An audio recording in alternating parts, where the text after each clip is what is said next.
पूर्व के समय में लोग धर्म, अर्थ, काम और मोक्ष के अनुरूप कार्य करते थे, किंतु आज ये परिस्थितियां बदल गई है।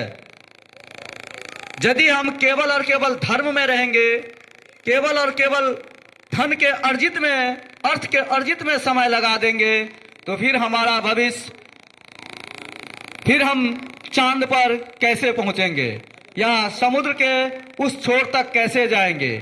तो आज तो मनुष्य ने न केवल समुद्र पर विजय प्राप्त कर लिया है, बल्कि चांद तक भी फतह कर लिए हैं। ये हमारे लिए गर्व की विषय है और इससे हम लोग वाकिफ भी हैं। अब दूसरा बिंदु है परिस्थितियां, और ये परिस्थितियां हम सबों को समझना होगा, क्योंकि जिस समय से, जिस काल से हम लोग गुजर रहे हैं, हम लोगों के सामने बहुत बड़ी समस्या है, परिस्थितियां हैं। और परिस्थितियां एक नहीं बल्कि अनेक है, खास करके युवाओं के लिए। युवाओं के लिए जो समस्या है, जो परिस्थिति है, यह आपको अर्श से फर्श तक ले जाने वाली है। अर्थात युवा वर्सेज डिजिटल। आप समझ रहे होंगे, आप जिस पीढ़ी के हैं, आप में बहुत सारी संभावनाएं हैं। आप बेहतर हैं कि आप इस पीढ़ी के जनरेशन है, आपके पास 5G मोबाइल है, आप दुनिया के सभी तरह के जानकारी रखने में सक्षम है। किंतु परिस्थिति ये है कि जो जितने बड़े वरदान साबित होते हैं, वो उतने बड़े अभिशाप भी। यदि हम इस डिजिटल के दुनिया में एकांगी हो गए, तो फिर हम उस ऊंचाई को नहीं प्राप्त कर सकते हैं। इसीलिए मैं आप लोगों से, खास करके युवा और युवतियों से कहूंगा कि आप लोग डिजिटल के उपयोग अपने उत्तरोत्तर विकास के लिए करें। आप मोबाइल फोन के उपयोग आप अपने ज्ञान के वृद्धि के लिए करें।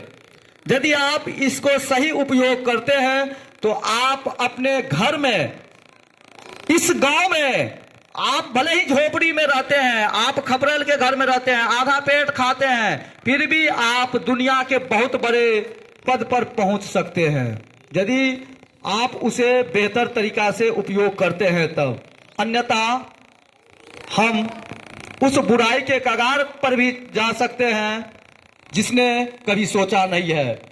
तो मैं बच्चों से ये कहूंगा कि ये डिजिटल के दुनिया में आपको क्या ध्यान रखना है। मैंने जो अपने मस्तिष्क में शोध किया हूं, वो बताना चाहता हूं। आप एंड्रॉयड मोबाइल के फोन अकेले में ना देखें। आप ध्यान रखें कि कहीं मैं अकेले तो नहीं हो रहा हूं, अपने परिवार से तो दूर नहीं हो रहा हूं। और मैं जो गार्जियन यहां पहुंचे हुए हैं, उनसे भी आग्रह करूंगा कि आप अपने बच्चों को मोबाइल दें, क्योंकि ये हमारे जीवन के अभिन्न अंग बन गए हैं। लेकिन बच्चों को ये जरूर कहें कि बाबू अकेले में मोबाइल उपयोग नहीं करना है। यदि हम लोग सब परिवार है तो वहां देखो, जो सीखना है सीखो। दूसरा बिंदु है कि आप यदि मोबाइल के उपयोग करते हैं, तो आपको हमें यह बताना है, आपको ये अंतर मन में होना चाहिए कि कहीं हम तो समय की बर्बादी नहीं कर रहे हैं। मतलब पहला यह ध्यान रखना है कि आप अकेले में मोबाइल ना देखें। दूसरी बात कि आप उल जुलूल की बातों में, झूठ मूठ की बातों में अपना बहुमूल्य समय ना बर्बाद करें। आप अपने पठन पाठन से संबंधित, पाठ्य पुस्तक से संबंधित आप लोग अपना मोबाइल के उपयोग करें। यदि आप मोबाइल के इस्तेमाल करते हैं तो आप अपने लाइफ के लिए करें। आज कोई भी ऐसा कार्य नहीं है जो ऑनलाइन सिस्टम से नहीं जुड़ा है, तो आप उस कौशल की ओर इस्तेमाल करें। मोबाइल फोन से भी आप बहुत सारे फॉर्म भर सकते हैं। किस तरह की बहाली आ रही है, कितने पद हैं, वो सारी जानकारी आप ऑनलाइन सुविधा अपने घर में, अपने हाथों में देख सकते हैं। तो यदि आप इस तरह के कार्य करते हैं तो आपके लिए बेहतर होगा। और अगला है कि आप ऑनलाइन के साथ साथ आप शिक्षा के लिए, आज कोई भी ऐसा सब्जेक्ट नहीं है जो आप बनना चाहते हैं उसका वीडियोज यूट्यूब पर नहीं है।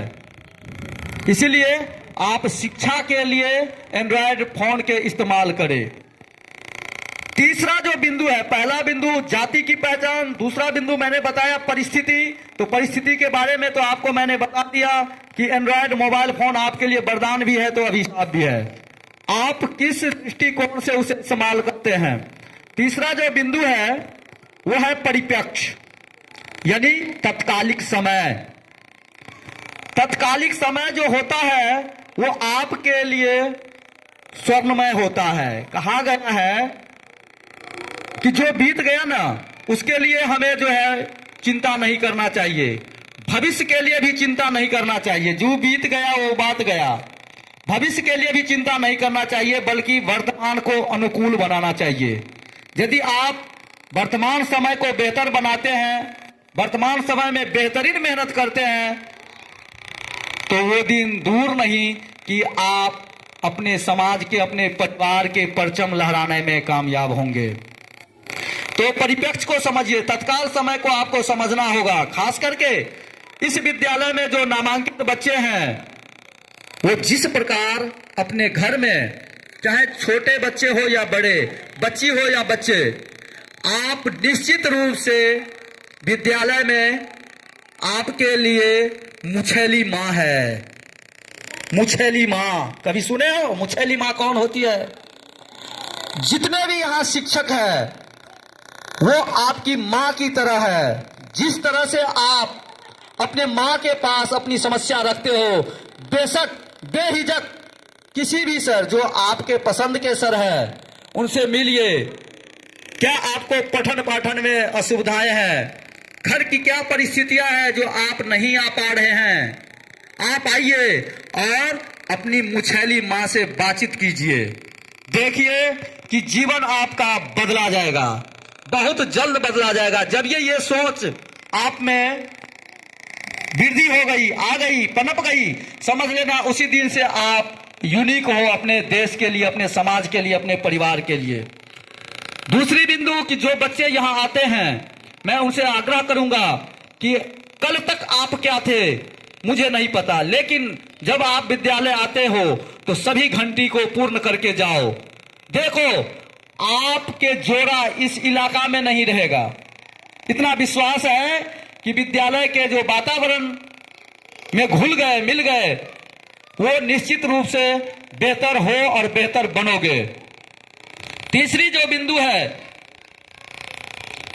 कि अब ये मैंने कहा कि आप अपने पसंद के जो शिक्षक हैं उनसे आप कहाँ दिक्कत है, न केवल पठन पाठन में बल्कि आपके विद्यालय आने में, आपके पाठ्य पुस्तक के बारे में, आपके कॉपी कलम के बारे में बेहिचक आप बात कीजिए। आपकी समस्या को सुना जाएगा और बेहतरीन तरीका से निपटाया भी जाएगा और आपके बेहतर भविष्य के लिए हम लोग तत्पर तो है ही और रहेंगे भी।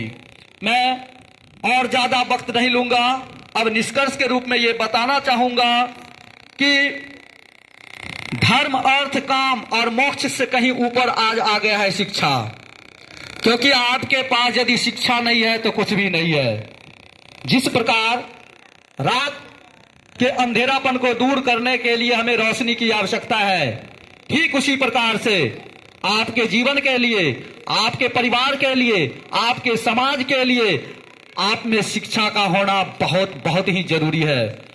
क्योंकि ये शिक्षा एक ऐसी रिंच है जिसे हम जीवन की सभी समस्याओं को या तो हटा सकते हैं अपने जीवन से, या उसे इतना बेहतरीन तरीका से कस देंगे कि हमको किसी भी प्रकार से वो प्रभावित नहीं करेगा। इसीलिए आप शिक्षित होइए, बेहतरीन कीजिए। और इन्हीं चंद शब्दों के साथ मैं अपनी वाणी को विराम देता हूं। धन्यवाद।